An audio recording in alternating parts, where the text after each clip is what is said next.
Ok, boa tarde a todos e a todas. Sejam bem-vindos e bem-vindas a mais uma live pré-evento do Experimenta Anima, né? O Encontro Nacional de Animação Experimental. Antes de apresentar o nosso convidado, o professor Glácio Moro, da PUC Paraná, nós vamos falar um pouquinho sobre o que é o Experimenta Anima, tá? Para que é a terceira edição, né? Formalmente falando. E o Experimenta Anima, ele é um evento técnico-científico. Mas, na verdade, sim, o que isso quer dizer, né? Significa que promove a divulgação e discussão de trabalhos sobre animação e de animação, né? Considerando essas duas vertentes. Então, no âmbito científico, o evento ele proporciona, no âmbito científico, ele proporciona pesquisas, né, em fase de conclusão ou não, né, já concluídas no meio acadêmico. Então, envolve TCCs, mestrado, doutorado, né, especialização, e também as mesas de discussão, né, que proporcionam esses debates, essas apresentações. No âmbito técnico, nós incentivamos a amostra de animação, que permite a divulgação dos trabalhos, né, promovendo essas referências, né, audiovisuais, esses entrelaçamentos entre os profissionais. Então, por isso, ele é um evento técnico-científico. Nessa categoria se encaixam os projetos que estão em fase de desenvolvimento, né, ou já concluídos também, realizados por profissionais da área. Tá? Então, o professor Glácio, que está hoje aqui com a gente, né, ele é professor doutor e pesquisador da Pontifícia Universidade Católica do Paraná, possui doutorado em tecnologia pela Universidade Tecnológica Federal do Paraná, em 2016, tem experiência em cinema e audiovisual e TV, estudos da imagem e comunicação, narratologia, animação e sistemas interativos. Trabalhou em lugares como a TV Cultura de São Paulo, PUC São Paulo e Editora Abril. Desenvolveu atividades de inovação e coordenação de orientação pedagógica na criação e implantação do curso de cinema e audiovisual da PUC Paraná, no ano de 2020. Seus principais interesses de pesquisa são atuando nos temas de cinema, montagem e edição de vídeo, audiovisual e linguagem, estudos da imagem, arte e tecnologia, cultura, tecnologia e sociedade. Atualmente está fazendo estágio de pós-doutoramento na Universidade Tecnológica Federal do Paraná, na área de imagem e cinema. Oi, está sempre aqui com a gente, então. Sempre, sempre. Ai, que bom! Então, seja bem-vindo, Glácio, aí, pela nossa terceira edição, né, do Experimenta Anima. Salve, salve todos. Muito obrigado, Elis. Muito obrigado pela apresentação. Muito obrigado pelo convite. Muito obrigado a todos que estão agora na live ou que forem ver essa live. Ela vai ficar gravada, né? Vai. Que forem ver essa live no futuro. Obrigado pela apresentação. Eu sou o professor Glácio Moro e acho que a Elis já me apresentou. Eu trabalho muito com a parte de animação e aula e dou aulas de animação e dentro do cinema, trabalho com motion. E eu vim hoje para falar uma coisinha que é uma coisa que me atormentou muito no início da minha carreira, porque eu não sou um animador de estúdio, né? Ou seja, eu nunca fui para um estúdio de animação animar, eu trabalhava com animação dentro dos lugares onde eu trabalhei, principalmente quando eu trabalhei com a parte de TV, né? Então tinha muita coisa para fazer em termos de animação naquela época, e eu tive que meio que aprender a animação a duras penas, assim, e eu tinha uma ideia de que a animação era algo de outro mundo, assim, que só pessoas iluminadas faziam as animações, porque eu achava que tudo era movimentação, estudo de movimentação maravilhoso e tal. E eu fui aos poucos entendendo que a animação em si, ela parte mais de um princípio técnico e de técnicas de visualização e visualidade dessa imagem, né? E eu queria passar um pouquinho para vocês hoje, nessa horinha que a gente vai conversar, um pouco sobre esse preceito, né? do que Então, é a Glaucio, animação e a montagem. eu vou te deixar à vontade, tá? Por favor, qualquer coisa eu tô aqui nos bastidores e você me chama, tá ok? Valeu, Elis. Obrigado a todos. Então vamos lá, pessoal. Salve a todos, sejam bem-vindas, sejam bem-vindos. Eu sou o professor Glaucio Moro. A gente vai conversar um pouquinho hoje sobre preceitos de animação. Falar mais ou menos, na verdade, o que é imagem e movimento. O que é o enquadramento, afinal de contas, enquadrar é preciso. O olho e a câmera, como a gente trabalha com essa visualidade do que é a animação, e montagem e animação, para ao fim chegarmos na parte de montagem e animação. Ou seja, como a gente pode montar a animação e como a gente anima muitas vezes sem animar. E porque isso também é uma linguagem e porque isso também é uma forma de se consumir a animação. Muitos de nós achamos que a animação em si, ela é parte só de um preceito técnico muito complexo, onde esses preceitos técnicos de altíssima complexidade precisam ser feitos com um processo técnico que a gente imagina que é cabuloso, assim, absurdamente alto, uma loucura.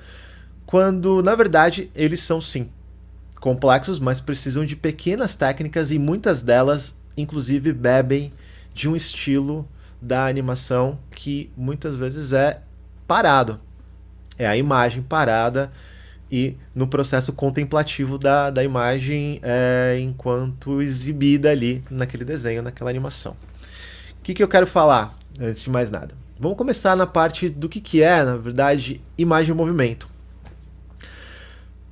Um preceito que eu gostaria de passar para vocês, antes de mais nada, é que eu passo também nas aulas. Toda imagem está em constante movimentação. Por que eu digo isso? Mas uma imagem parada, um quadro parado, ele está em constante movimentação?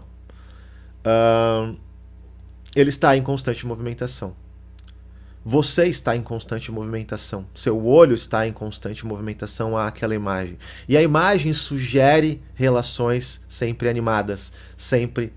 Se você tem um speedline de uma animação parada, aquilo sugere que a pessoa está correndo, por exemplo, você tem ali uma visão e uma percepção da imagem onde ela está em movimento. Ela não está animada, ela não possui uma animação, mas ela está em movimento. E isso é muito importante, porque é a partir daí que a gente vai começar a mapear como as imagens acontecem e como nesse acontecimento de imagens a gente pode animar sem animar muito. Quando eu digo sem animar muito eu não preciso ficar desenhando quadro a quadro. Numa animação de 5 segundos a 24 frames por segundo, ou de 10 segundos a 24 frames por segundo, eu não preciso desenhar todos os quadros de cada segundo que eu estou fazendo. Tá? E isso é muito importante para a gente compreender como trabalhar a animação. Isso muda a nossa forma de pensar e a observação da animação em si, tá? Então, em primeiro lugar, vamos lá. Cadê aqui? A história da imagem e movimento, tá? A imagem e movimento em si, ela não está calcada no início do vídeo, do cinema, da animação, na verdade. Ela é realmente uma questão perceptiva nossa. É uma forma da gente perceber as coisas, perceber o mundo, né? As projeções, por exemplo, né, de lanternas mágicas como aparato cinematográfico e o início do cinema, eles são construções feitas com essa base da percepção do que é animação e não exatamente de uma animação mesmo, né? O vídeo cinema, a animação, né, eles são baseados numa percepção, numa repetição da imagem aos olhos, que é um fenômeno que nós chamamos de persistência da visão. O que seria exatamente a persistência da visão, na verdade? É um fenômeno provocado no olho quando a gente observa o objeto projetado, né? E nosso olho ele mistura a imagem anterior com a seguinte, provocando a ilusão de movimento sequencial. É importante que nós saibamos e imaginemos que quando existe uma animação, um frame que bate em outro frame, que vai para outro frame, que vai para outro frame, essa animação é uma ilusão do movimento. E o nosso olho também faz isso, capturando a quantidade de frames por segundo. Parece muito louco, mas na verdade o nosso olho é uma câmera, né? E ele também captura as imagens por um certo momento, num dado tempo. Então, se você fizer assim com a mão, você vai ver, por exemplo, mexendo a mão, que a minha mão não está nítida e enquanto ela está aqui, ela também está aqui. Então, existe uma percepção da nossa visão que faz com que a gente mexa, por exemplo, a mão e ela esteja em mais de um ponto ao mesmo tempo. Isso acontece também dentro do vídeo, quando a gente trabalha no vídeo e quando a gente faz os fotogramas de animação ou quando anima no digital e, enfim, exporta, né, que são os modelos atuais de processos de animação, tá? Então é bem importante a gente imaginar que isso tudo é uma grande metáfora também daquilo que a gente enxerga como imagem, né, dentro de um processo imagético, tá? Dentro dessa persistência da visão e dentro desses elementos da imagem, nós temos dois pontos. Um deles é a gente tem uma percepção e uma construção cultural da imagem. Ou seja, tudo que a gente vê da imagem, a gente vê porque a gente conhece a imagem. Se eu vejo um desenho de uma moto, mesmo que ela esteja estilizada, é porque eu já vi uma moto na minha vida. Se eu vejo o desenho, um ícone de uma impressora, é porque eu já vi uma impressora na minha vida. Né? E todas essas imagens, elas constituem o quê? Essas grandes relações perceptivas e metafóricas que a gente enxerga e automaticamente já vê como sendo um símbolo pra gente, né? E o outro é a persistência da visão, que a gente acabou de falar, que é o elemento mais fisiológico da imagem, né? Cérebro, a retina, conectado à retina, tá bom? O que eu quero dizer sobre isso? Antes de animar, já animávamos. Antes de animar, a gente já animava e animava bastante. Em 1820, por exemplo, não sei se já fizeram essa brincadeirinha, mas o taumatrópio, por exemplo, já existia. Essa persistência da visão faz com que a gente consiga enxergar muito bem itens dentro, né, uns dentro dos outros, enquanto você anima o quadro de lá e o quadro de cá, né?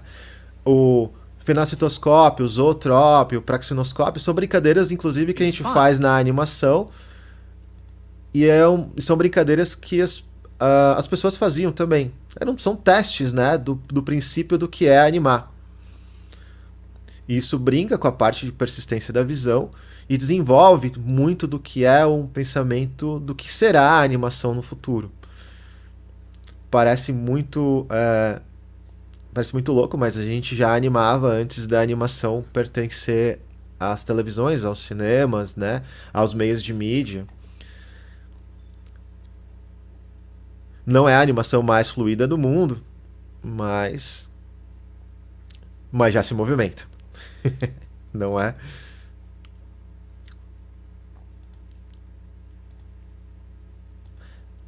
Partindo desse princípio, queridos estudantes, queridos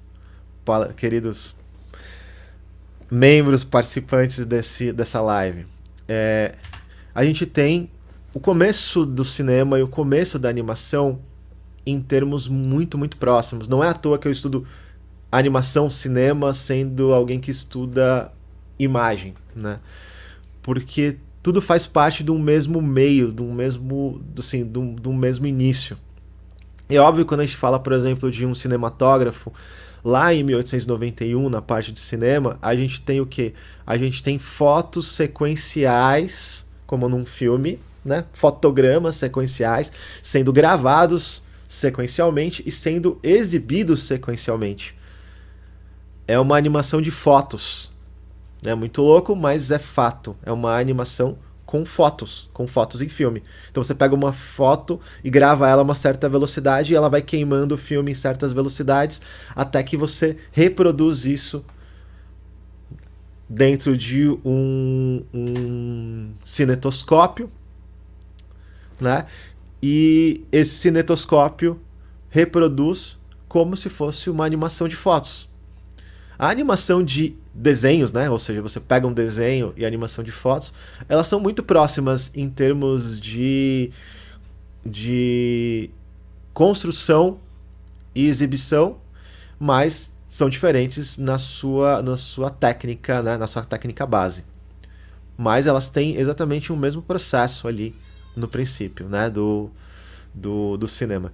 Então a gente pode ver que os primeiros filmes lá de 1890, por exemplo, os filmes de Edison lá de 1890, e pode ter certeza, fiquem tranquilos, não vai cair a live por causa disso, já está em domínio público. Esses vídeos, eles têm uma velocidade diferente.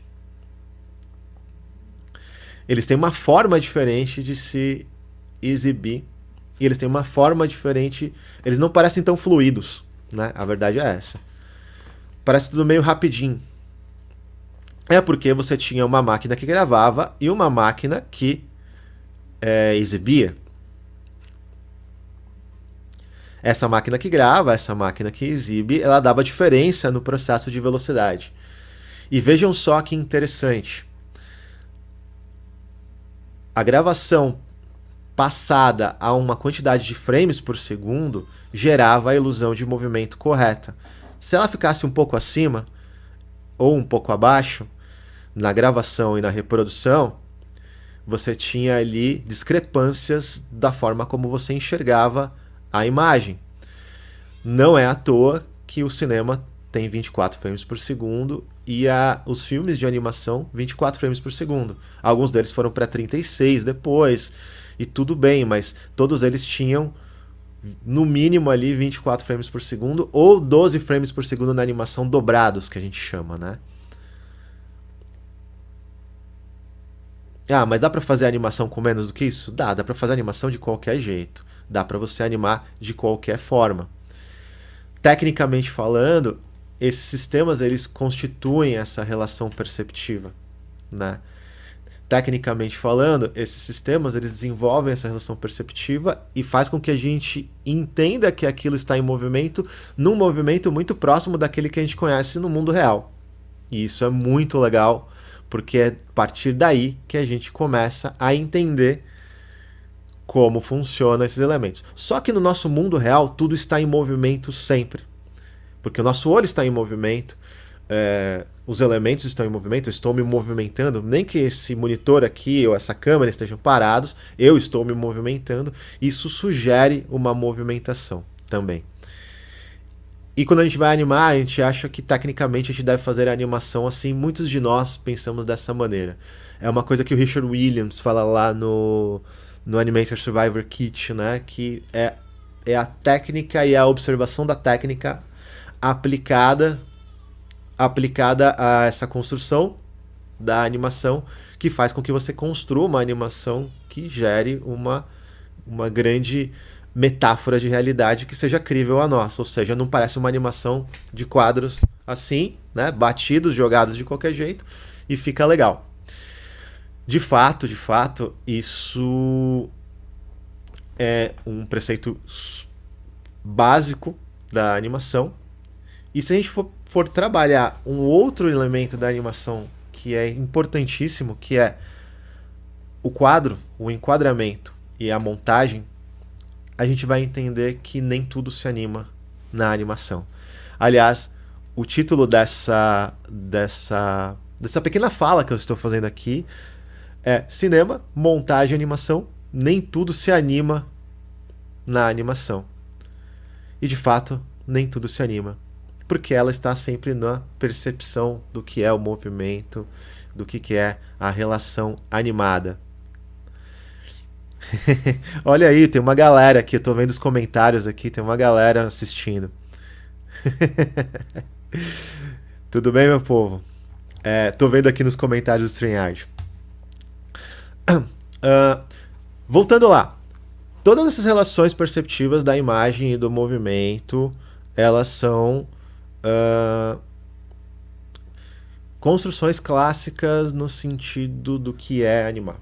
O quadro e enquadramento ele foi desenvolvido ao longo da história e ao longo do tempo como uma forma perceptiva da gente focalizar os itens dentro de um plano, né?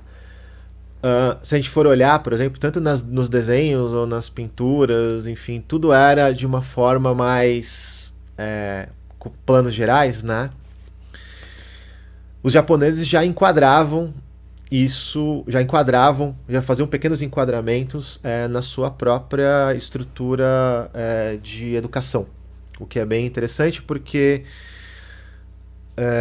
as cartilhas de educação japonesas, elas falam assim, ó, vamos desenhar uma cerejeira e vocês vão procurar possíveis enquadramentos ali. O que eu quero dizer sobre enquadramento e o que quero dizer sobre enquadrar? O enquadramento ele não surgiu na animação nem no cinema, nem na fotografia, nem nada. O enquadramento ele surgiu simplesmente na nossa forma de observar o mundo. E no cinema e na animação, a princípio tínhamos enquadramentos muito amplos. Por quê? Porque os enquadramentos... Peraí, ó. Porque os enquadramentos, eles claramente... A gente claramente queria mostrar tudo que tinha dentro de uma tela. E eu acho que isso é bem natural, sabe? A gente não estava focalizando todos os elementos o tempo todo. Uma coisa que eu posso mostrar, inclusive no princípio Disney ali da coisa, é que se a gente tem lá Steamboat Willie, né? A primeira animação do Mickey, você tem quadros e enquadramentos e um excesso de quadros gerais o tempo todo, tecnicamente falando. Né? Tudo é quadro geral, nada está no foco. Você não tem, por exemplo, um close-up do rosto do Mickey ali. Né? Você não tem exatamente um close-up do rosto, ou enfim, você não tem elementos que trabalhem dessa maneira. E é profundamente natural que isso aconteça, porque a gente tende a querer mostrar tudo o tempo todo. Nos próprios filmes eram assim, e nas animações também.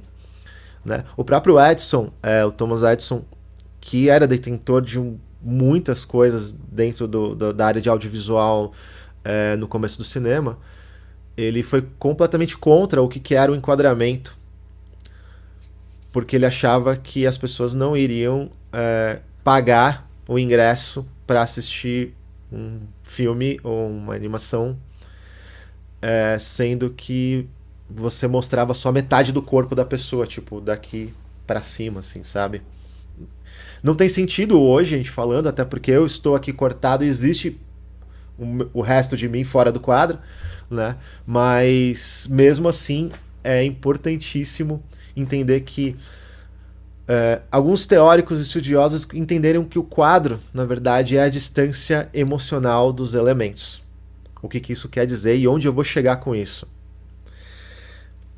Um quadro ele tem uma distância emocional dos fatos e dos elementos. Quanto mais longe eu estou, mais contemplativo eu estou na imagem. Então eu bato uma foto de de uma grande praia, de um céu, de prédios.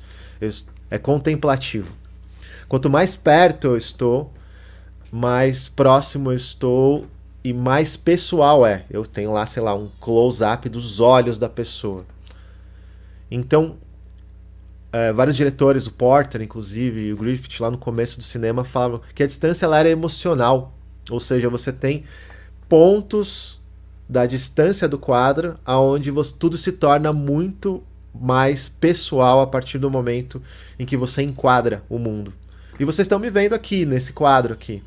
Se eu tivesse muito distante, muito distante de vocês, possivelmente eu estaria falando para uma plateia, para um público, e não no vídeo, não funcionaria muito bem. Se eu tivesse muito próximo, assim, acho que causaria um certo desconforto, né? Sabe aquelas pessoas que conversam com vocês muito próximo da cara de vocês quando vão falar, e vocês ficam, né, do tipo, tá chegando muito perto? Principalmente em tempos pós-pandemia, isso é bem assustador, né? Mas isso também é uma forma de se enquadrar. O quadro e o enquadramento, na verdade, eles trabalham essas relações do que é o mundo, né, do que é o processo do mundo, de como a gente enquadra o mundo, tá? Então, se a gente tem um plano geral, a gente tem uma relação que é construída em elementos sintéticos, e essa sintetização da informação, ela é contemplativa, tá? Se nós temos um plano muito próximo, nós temos ali uma relação muito pessoal. Por que eu digo isso? Porque isso vai ser técnica de animação no futuro. Isso vai ser técnica dos animadores, muitos animadores no futuro. Por quê? Porque a animação, além de tudo, diferente, sim, cinema já custa, a animação custa muito mais. Porque é quadro a quadro, como a gente imagina. Olha só, Fernanda Bach ali, a gaúcha, muito bem. Uma galera bacana aí, valeu. E dentro disso nós temos o quê? O enquadramento e a montagem. O que é o enquadramento e a montagem? A gente tem o quadro, a gente tem a sensação do quadro e a gente tem o corte. Se nós tivermos o quadro, a sensação do quadro e o corte, a gente anima pensando em preceitos técnicos de linguagem que nós estamos construindo dentro do cinema e da animação, tá? O que isso quer dizer? Eu posso mostrar o olho de alguém só, como uma imagem estática, e cortar por uma outra imagem estática, que é um grande plano de uma cidade, por exemplo, né? Deixa eu pegar aqui uma coisa que eu me lembrei agora, que ganhou Oscar, inclusive, e se vocês puderem assistir um dia, e quiserem assistir um dia, tomara que não caia a live, acho que não vai cair, porque é A Casa dos Pequenos Cubinhos, tá? É uma animação, curta-metragem, maravilhoso. Fala a história de um senhor, tá? E esse senhor vive num lugar, enfim, que tá totalmente inundado e tal. Ganhou o Oscar de melhor animação, assim, melhor curta-metragem de animação e tal, enfim. Maravilhoso. Perceberam que até agora nada se animou, né? O que animou foi a câmera. Agora, pouquíssimos frames de animação se animaram. O fundo é estático. Mais poucos frames de animação se animam. Temos ainda um reaproveitamento do primeiro cenário.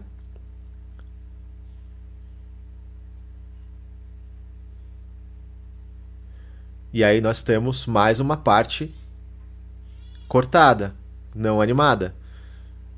Isso também não está animado. Ah, mas está subindo, beleza, é uma imagem que sobe. Aí tem alguns frames de animação, então você tem uma animação que ela é muito legal, porém extremamente econômica. Isso não desabona a animação, tá? Antes de mais nada, isso não desabona. Essa animação não é ruim. Aliás, talvez seja uma das melhores animações que eu já vi na minha vida, em termos de roteiro, narrativa, história, arco dramático, assim, é maravilhosa, maravilhosa. Passo sempre como exemplo, porque eu acho que ela precisa ser vista, assim. A Casa dos Pequenos Cubinhos talvez é um clássico, assim. E ela é extremamente... Ela trabalha os quadros, tá? Ela vai trabalhar os quadros. Ela vai trabalhar a passagem dos quadros em animações que não necessariamente são animadas. É isso que eu quero dizer. Isso não necessariamente é animado. Isso é um desenho onde você passa, né? Ah, tem uma animação de câmera. Legal. Não, tudo bem. A animação de câmera não é animação quadro a quadro, gente. Você pode fazer um twin de animação sem problema nenhum com um desenho pronto. Ou seja, faz um desenho grande e vai descendo. Que é o que acontece nesse caso. Eles não estão renderizando cada ponto de animação aqui embaixo, né? Enquanto a animação vem, ela já está pronta.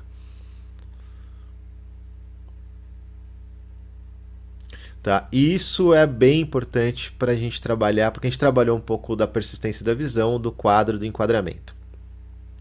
Trabalhamos a persistência da visão, o quadro, o enquadramento e as formas de animar para chegar num ponto onde a montagem desenvolve uma linguagem. O que é? E eu vou, claro, puxar a sardinha para o meu lado, falando um pouquinho sobre montagem eisensteiniana, ou seja, o pensamento de montar do Eisenstein, que é o que eu estudo muitíssimo também dentro da minha parte de pesquisa, que é a relação de cinematografia e montagem. Antes de mais nada, cinematografia é em primeiro lugar e antes de tudo. A animação é tudo truque, honrando a tradição dos shows de mágica do século XIX. E aí, Fábio, tudo bem? É isso aí, exatamente. É um grande truque. É um grande truque. Exatamente. Nós temos, então, grandes formas. Se move, tá vivo. É isso aí. Se move, tá vivo. A cinematografia, antes de tudo, em primeiro lugar, montagem, é o que o Eisenstein fala. Ele falava que a montagem, ela é tudo no cinema. Ela é tudo na animação, ela é tudo na forma de se entender os elementos de linguagem. Por quê? Porque a gente cortar e montar, ela faz parte de construir, na verdade, uma relação de ideias do processo, né? O que são essas ideias do processo? Exatamente a forma da gente desenvolver, construir a linguagem e metaforizar a narrativa, tá? Então, se a gente tem, por exemplo, eu vou passar o pensamento do Eisenstein, na verdade, né, onde ele falava sobre a imagem. Para ele, toda a imagem é uma linguagem, toda a imagem está em movimento. Toda a imagem é uma linguagem e toda linguagem mesmo, como ele estudou muito escrita japonesa, né? O kanji, hiragana, katakana. Então ele pegava os ideogramas e juntando os dois ideogramas, que eram duas imagens, formava-se um conteúdo, né? Então, o que ele diz, na verdade? Que os hieróglifos eles foram construídos a partir de representações de imagens que se modificam com o tempo. E eles expressam conceitos, ou seja, é a imagem de um conceito, um ideograma. Por que eu digo isso de imagem e de montagem? Começamos lá atrás falando sobre a imagem como um processo de linguagem. Falamos que nenhuma imagem está parada, sempre está em movimento. Todas as imagens estão em movimento o tempo todo, então a nossa visão sempre está movimentando as imagens, mesmo que elas estejam paradas. Se nós temos um desenho com alguém pulando com risquinhos atrás, assim, e sugerindo que essa pessoa está caindo com speed lines, né? A gente imagina a imagem e o movimento daquela imagem, né? Isso é bem importante. E depois, cada imagem possui um conceito de linguagem, ou seja, ela comunica. Até porque as linguagens um dia foram imagens, né? E isso é muito, muito, muito importante entender nesse preceito, que toda imagem, toda linguagem, ela foi um dia uma imagem, tá? O próprio ideograma, ele lá atrás, ele era muito mais pictórico, muito mais representativo e imagético do que é hoje. No hebraico também a gente tem essas mesmas representações em todas as línguas, né? São mais fáceis no japonês, no chinês ou no hebraico, porque elas carregam características de imagens ainda muito fortes, mas todas as linguagens um dia foram preceitos imagéticos, né? O etrusco começou com processos que eram imagéticos, né? E de fato, se a gente for olhar isso, né, nesse pensamento do Eisenstein, a gente tem que o ideograma chinês de montanha um dia foi montanha, né? 2000 a.C., 200 a.C., 100 depois de Cristo, e atualmente, né, de 600 depois de Cristo atualmente, você tem uma representação que foi uma imagem um dia. Tá? Isso é bem importante para a gente entender. Por quê? Porque dentro da montagem, a imagem se comporta da mesma maneira. Tá? Se nós temos, por exemplo, sei lá, a expressão de um ideograma de cachorro somado ao ideograma de boca, que significa latir, ou faca e coração, que significa tristeza, ou seja, a imagem de uma faca, um ideograma de uma faca e mais ideograma de coração, que significa tristeza, ou boca e criança, que significa gritar, a imagem tem preceitos quando passa de um para outro ponto de comunicação não igual dessa forma, óbvio, mas da mesma forma. Ou seja, a gente constrói esses elementos e a partir desses elementos que a gente vai construindo, vai desenvolvendo, a gente comunica com a imagem através de um plano sequencial delas, ou seja, edição e montagem da imagem, tá? O que é bem importante da gente ter em vista aqui, que é esse preceito. O Eisenstein vai falar de diversos métodos da montagem. Eu vou falar só de 2 métodos aqui, por uma questão de tempo e talvez até do tema. Eu quero chegar num... A gente já está com quase 40 minutos de live aqui. Eu tinha falado que era uma live de 40 minutos, mas eu só vou falar sobre isso rapidinho. E, claro, é uma parte que também vai ajudar bastante a gente entender o conceito do que a gente está trabalhando aqui, onde a parte que ele fala sobre montagem métrica se dá, na verdade, entre entradas e saídas, né, dos fragmentos de montagem e do tamanho da proporção que essas montagens têm na cena. Ou seja, a métrica tem um sentido de um compasso, como se fosse um compasso musical. E é a mesma coisa quando a gente fala. Se a gente está falando palavras encadeadas uma atrás das outras, essas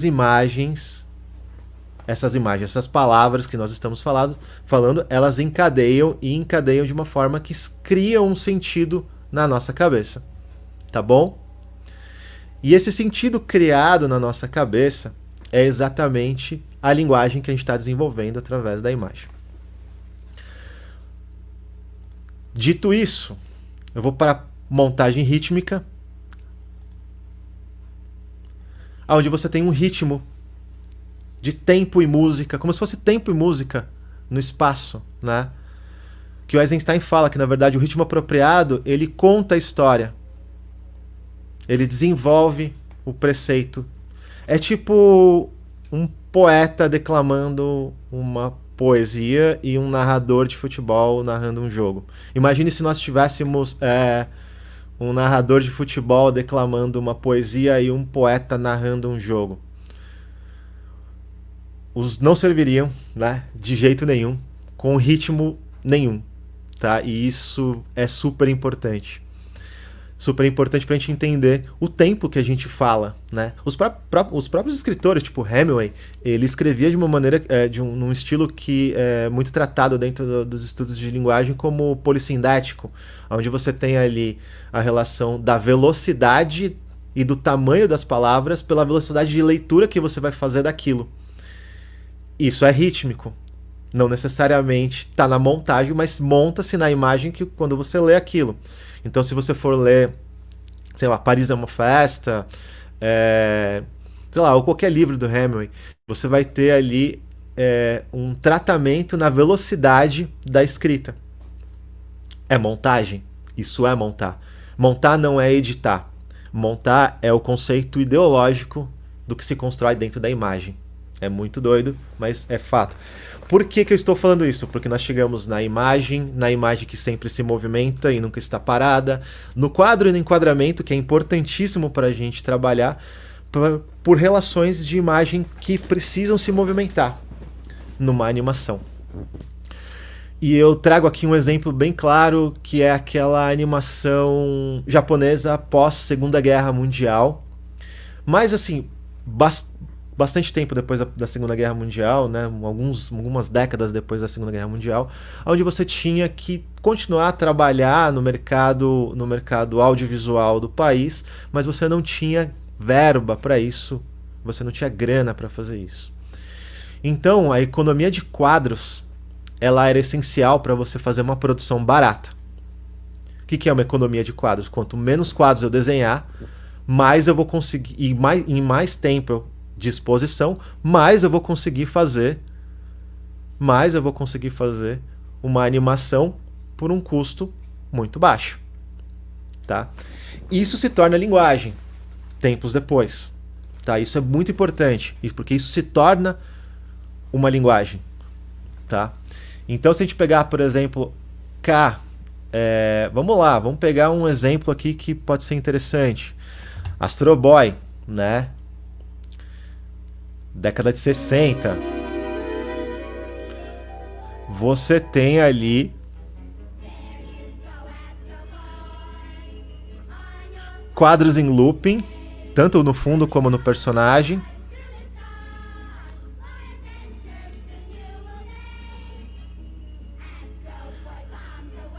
E coisas que são repetidas o tempo todo. Looping, looping, looping, looping, muito looping.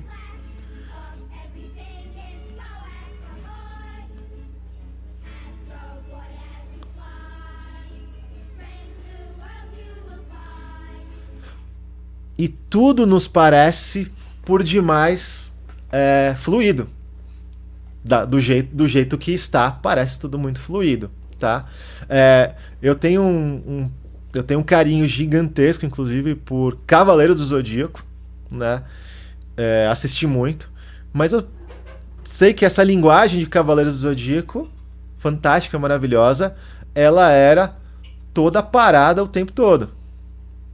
Quadro em loop é usado em quase todos os episódios de Dragon Ball, mesmo hoje em dia. Exatamente, Santiago, exatamente.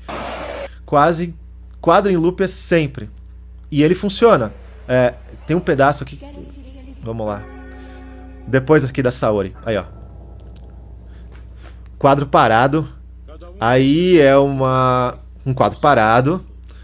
Andando, né? Assim, você faz só um traveling. Aí você corta depois para um quadro parado. E depois você corta para uma animação, que é bem compacta. E aí você corta. Aí é só a boca mexe, quadro parado, né? Animação curta, animação curta, animação curta. Só nesse trecho nós temos uma economia de animação gigantesca e a gente tem fluidez. A gente tem montagem rítmica e métrica dentro dos pontos, onde a gente consegue costurar tudo de uma maneira muito, muito, muito rica, tá? Importante deixar claro, por exemplo, que essas animações elas custam pouco. E, obviamente, o fato de custar pouco te dá um lucro maior para você conseguir produzir mais animações,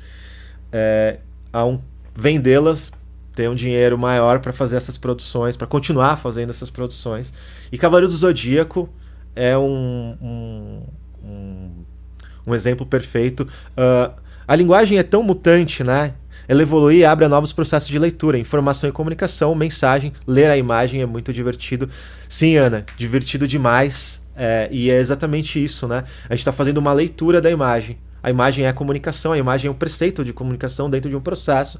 E quando a gente faz essa leitura técnica da imagem, a gente percebe que eu tô desabona Cavaleiro do Zodíaco? Não, eu continuo amando Cavaleiro do Zodíaco. Desabona Yu Yu Hakusho ou qualquer outro tipo de anime que tem alguém assim, com o fundo flicando atrás enlouquecidamente durante 10 segundos e a pessoa fala, eu vou te matar agora, e vai falando, fala, e o fundo flica, e fica só daquele... Não desabona em nada. Eu acho que muitos de vocês devem gostar muito, muito, muito das animações do Miyazaki, e se vocês olharem, as animações do Miyazaki têm esse preceito também. Era necessário fazer na época? Sei lá, não era necessário mais. Mas elas adquiriram uma característica dentro do tempo, que é ressonante, de linguagem. Então a gente trabalhar as imagens mais paradinhas assim, de animação, também é uma linguagem. E a gente pode perceber isso porque os pais da animação, na verdade, ou as pessoas que estudaram teoricamente a animação no começo de 1900 ali, que foi o Walt Disney, eles também pensavam no quadro, no enquadramento e nas partes animadas como relações de corte e linguagem. Se vocês olharem o Illusion of Life, que é o livro um livrão da Disney. O punk rock da animação. três, três, três acordes, né? Pode crer. Muito bom o comentário. Exatamente, 3 acordes, né? Hey ho, let's go, assim. Ou punk da animação. Você vai ver que o estudo do quadro, ele pertence, na verdade, às formas de como eles querem mostrar a imagem.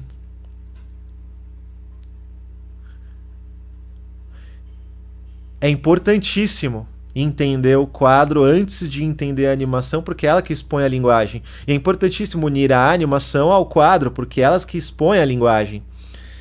E isso constrói, na verdade, o que? A pessoalidade, né? Quando a gente estava falando de quadros, assim, o mais amplo para o mais fechado, na real. E isso é super, super importante. Por quê? Porque é assim que a gente constrói a animação e é assim que a gente perde medo da animação. Eu fui perdendo medo da animação conforme eu fui fazendo vinhetas animadas, né, na minha época de TV.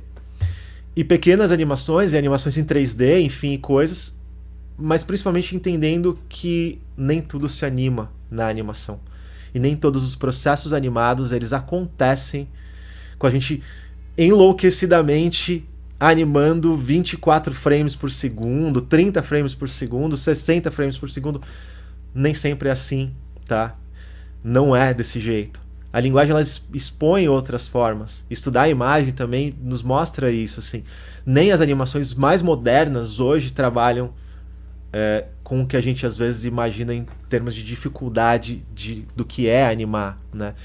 E muitas delas estudam preceitos de animação clássica simples para entender como será a montagem da animação antes de animar os frames, que dá muito trabalho. Uma coisa que eu posso falar para vocês que é muito útil é o animatic. O animatic é sempre um estudo de quadros fixos da imagem antes de se produzir a animação. Eu trouxe um pedaço aqui, eu acho que não vai cair a live, mas enfim, que é aquela cena em onde todas as pessoas simplesmente se matam de chorar em Up, assim, né?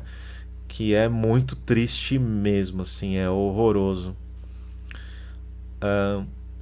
E é maravilhoso, né? Tudo muito bem estudado em imagens bem firmes, fixas, tá?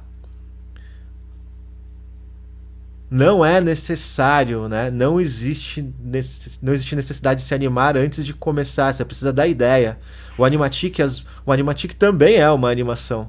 É engraçado, né? Mas a gente não encara isso dessa maneira. Às vezes a gente imagina que só isso daqui, ó, finalizado e tal, é a animação. Não, o Animatic também é a animação. Tá? Super importante.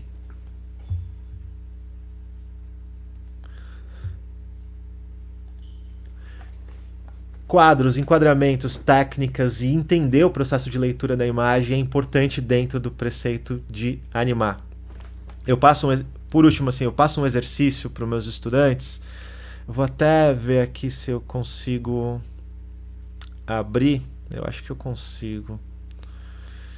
Eu passo geralmente um exercício para os meus estudantes. Cadê? Deixa eu ver. Eu acho que eu capturei aqui, eu vou capturar essa segunda tela aqui. Será? Não.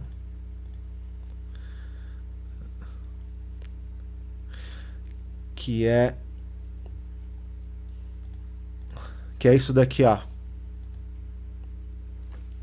Eu sempre é um exercício, é uma animação que eu fiz na frente deles, assim, mostrando como é que era a animação. E, claro, dando exemplos de como era feita a animação. Tá? Então, assim, é do tipo... Eu mostro algumas coisas, tipo jump, tipo bouncing ball. Aí faço essa animação em sala e mostro pra eles. E se eu for abrir essa animação, e eu vou abrir essa animação aqui pra mostrar pra vocês... se eu for abrir essa animação no Animate... Você lembra, né, Nathan? Se eu for abrir essa animação... Vocês vão ver, ela foi feita no Animate, tá? Eu sou professor da PUC lá, o software utilizado é o Animate. Esse final é novo. Não, já é velho isso aí. Vou passar só a tela do Animate aqui para vocês verem, por exemplo, que a animação em si, ela tem o quê? Um fundo fixo e muitos quadros se repetindo. Outro dia eu tava vendo meu cachorro desconjuntado andando, ri muito. O Walk Cycle não é tão fácil, né? Mas é... E aí você vê que isso aqui, tudo se repete o tempo todo. Aí vem uma mãozinha aqui, aí sim, eu faço uma animação nova para quebrar, cortar e cair no buraco. Beleza. Fechou. Aí vamos lá para a cena 2 da animação. Na cena 2 da animação... Opa, já pulei para cena 6, né? Cena 2 da animação. Ele cai no buraco. E é uma animação nova, né? Beleza. Quadro a quadro, beleza. Tranquilo. A cabecinha do gato ali aparecendo. Na cena 3, você tem o gato rolando. E acabou. Não desenho mais animações de gato a partir daí. Então ele rola, rola, ele vai rolando. E aí tem o jump, né? A menininha fazendo jump. Fazendo jump. Tá? E aí o pezinho Monty Python, né? Tá aparecendo. Aí na cena 4 tem a escada, onde é a mesma rolada. Eu não mudei a animação, né? Tá lá. É Cavaleiro de Pegasus isso, galera. A mesma animação o tempo todo. E essa animação aqui, ó, dele caindo. Ó, dele caindo. É muito legal porque essa animação eu já tinha desenhado lá no começo. Que na verdade é essa animação aqui do começo. Aonde ela cai e faz o looping de animação. Ou seja, é uma animação extremamente econômica, tá? Já se passaram vários períodos, mas ainda sinto pena deste gato. Lindo como a estética do vazio é muito presente na cultura japonesa, mesmo na literatura, a arquitetura japonesa tem muitos momentos em que nada acontece ou espaço sem nenhuma informação. Lindíssimo, Pablo, o que você falou e de fato nos espaços em branco é onde nós preenchemos com a nossa própria relação e construção cultural e visual. E os japoneses, eles trabalham muito bem essa relação dos espaços vazios, né? É onde nós enxergamos ali aquela construção e é onde a gente coloca aquilo e é onde a gente também trabalha o pertencimento daquela imagem. Esses momentos em que nada supostamente acontece podem ficar até cheios de significados para quem assiste, como a cena do guarda-chuva em Totoro. Perfeito, não diria melhor, viu, Pablo? Não diria melhor. Basicamente, isso não é uma aula de animação, mas isso na verdade é uma grande dica, é uma grande forma que se eu, Glaucio, dos 20 e poucos anos ali, começando a animar, tivesse tido, talvez não teria tido tanto medo para começar a animar. É entender que os preceitos de animar, eles são econômicos, você só precisa animar quando a animação ela é pedida de fato, tá? Isso é muito, muito, muito importante, antes de mais nada, assim, tá? Muito importante antes de mais nada. E entender que, claro, vamos trabalhar os 12 princípios, vamos trabalhar a animação muito bem, vamos fazer arcos, vamos fazer o walk cycle lindamente. Isso é muito legal, mas não é tudo. E é uma parte só. E às vezes, e muitas vezes, nem é a parte mais importante. Todo mundo adora ver lá, tipo, o plano geral, né? Bela e a Fera saindo ali, né? De um plano quase, sim, de um plano quase médio para um plano geral, enquanto eles dançam e tal. Super bonito. Mas isso não é tudo, né? E parte dessas coisas são as construções que a gente faz na animação, sim. Entendendo que ela faz parte de um preceito de linguagem e cinematografia. E quando eu digo cinematografia, eu não falo cinema, tá? Porque cinema, a palavra cinema, né? Ela vem de um próprio preceito da imagem em movimento, tá? É claro que quando a gente fala de cinema, a gente pensa em sala de cinema, né? Mas não é a sala de cinema. Cinema, e não é, cinema não é o que o Scorsese também acha, e o cinema não é os filmes da Marvel. É tudo isso também, né? Mas cinema, antes de tudo, é a construção da imagem em movimento. É a ilusão da imagem em movimento. Seja ela o cinema de animação, seja ela o cinema live action, enfim, né? E qualquer cinema que você possa imaginar, tá? E esse pensamento cinematográfico é muito importante. Se eu fosse dar uma dica para mim mesmo com 20 anos não tenha medo da animação, entenda ela como um preceito de montagem e que essas relações dialéticas elas acontecem, que esses preceitos, a partir do momento que a gente monta no espaço, nem tudo é animação, tá bom? Nossa, meu tempo tá ficando por aqui, né? Vou parar por aqui. Meu muito obrigado, uma galera. E obrigado pela presença de todos. Obrigado, Elis, por esse momento aqui, tá? Olha, que interessante, Glaucio. Eu fiquei aqui quietinha, só escutando, apreciando o teu material, né? Os teus ensinamentos, né?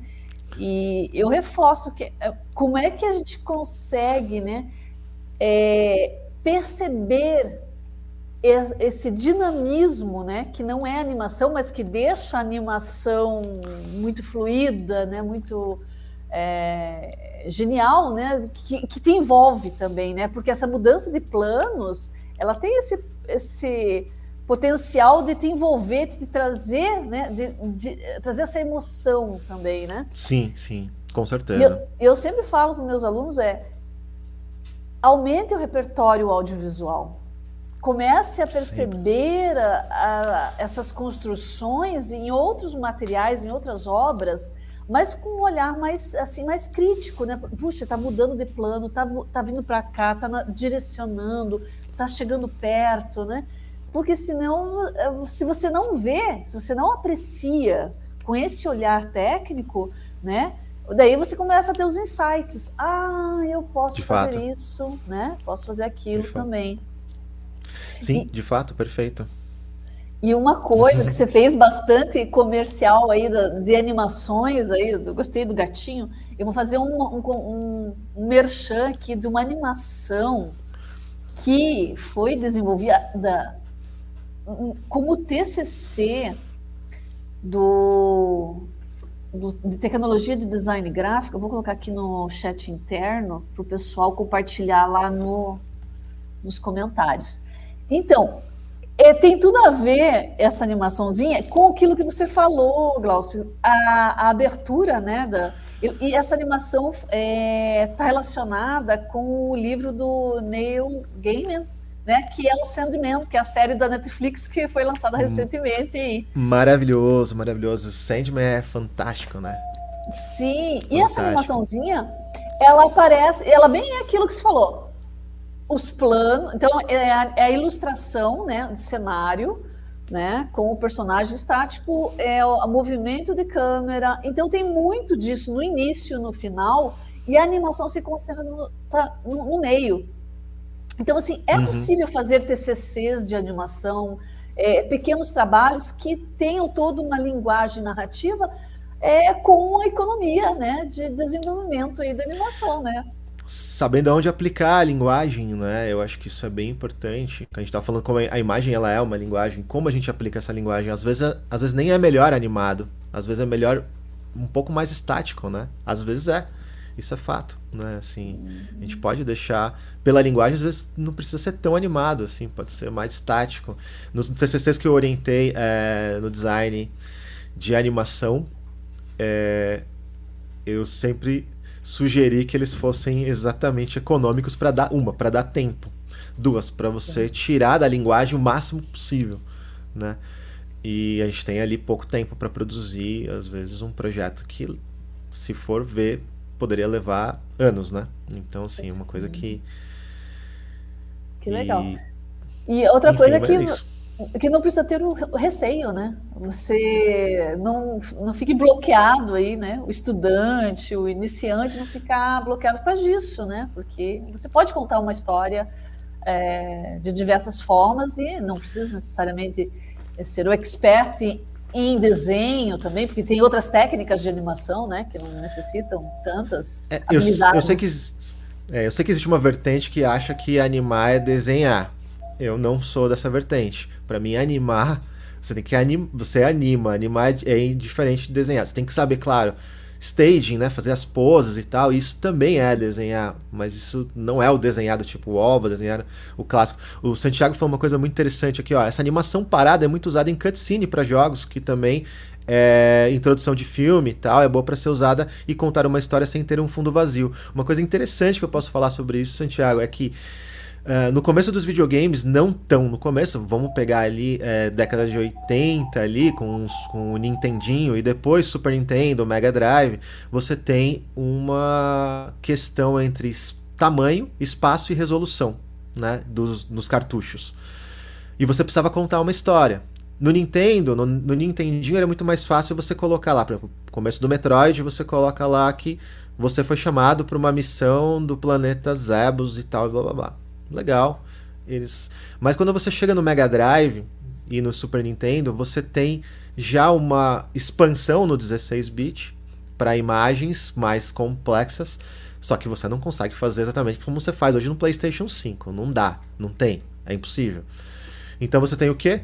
Uma espécie de uma animação parada ou um animatic onde mostra eventos como se fossem quadrinhos, assim, até como se fosse história em quadrinhos. Inclusive, alguns são feitos em história em quadrinhos. Você tem quadros parados sugerindo a movimentação, o quadro, o enquadramento e a animação. Eu sei que eu fui longe demais ali do que o Santiago falou, mas queria deixar claro que isso também é uma técnica que é construída baseada na relação tecnológica de uma época, né? O que é bem interessante. Assim como as animações japonesas não tinham grana para tal, os videogames não tinham espaço para tal, né? E você constrói da mesma maneira uma economia no processo animado, o que é muito interessante. É isso aí. Desculpa, Elis, falei um monte. Que isso, é ótimo. Mas o que Elis falou, né? É uma pincelada, né, na verdade, de todo um universo. Você falou várias referências, indicou várias leituras importantes, que a pessoa que está interessada, ela vai correr atrás, ela vai, né, vai incorporar isso para a produção e para as narrativas dela. Então é importante a gente embasar isso, né? Então valeu super a pena aí a sua presença. Obrigado, Elis. Muito obrigado. Fico muito feliz pelo convite aqui e muito, muito honrado aqui com esse projeto. Valeu? Eu que agradeço e assim, está super convidado para as outras edições também, trazer os coleguinhas para fazer debates, né? Porque como a gente fala que o nosso evento ele é colaborativo, né? Nesse sentido, onde os profissionais vêm e compartilham as ideias, as descobertas, né, os trabalhos técnicos, né? Então é importante a gente ter esse momento dedicado para o debate, para a discussão da animação, né? Então um evento, por isso que é encontro, né? É um encontro remoto que está todo mundo junto, olhando, falando e conversando, mas com esse propósito, né? Por isso, eu vou convidar todo mundo que está assistindo e aqueles que vão nos assistir mais tarde, né? Para acompanhar o Experimenta Anima, que vai acontecer do dia 22 a 26 de agosto. Ele está híbrido esse ano, tem algumas coisinhas que estão presenciais e outras remotas. As lives continuam remotas, serão 20 lives, 18 sessões da mostra de animação, no mini auditório da UTF-PR Centro, então é gratuito, tudo é gratuito. Então, o que a gente solicita é a participação da galera. Então, venham saborear um pouco, né, da animação, desses profissionais que estão dispostos e disponíveis nesse momento para falar um pouquinho mais, né, sobre o que eles estão inventando, o que eles estão curtindo, o que eles estão produzindo. E é isso. Isso aí, me despeço Obrigada, Glaucio, pela ajuda, pela colaboração e, por favor, fiquem aí, sigam aí o nosso evento que começa dia 22. Fiquem com Deus e, beijo aí para todos. Obrigado. Valeu. Obrigado, Elis. Belo projeto. Lindíssimo. Valeu.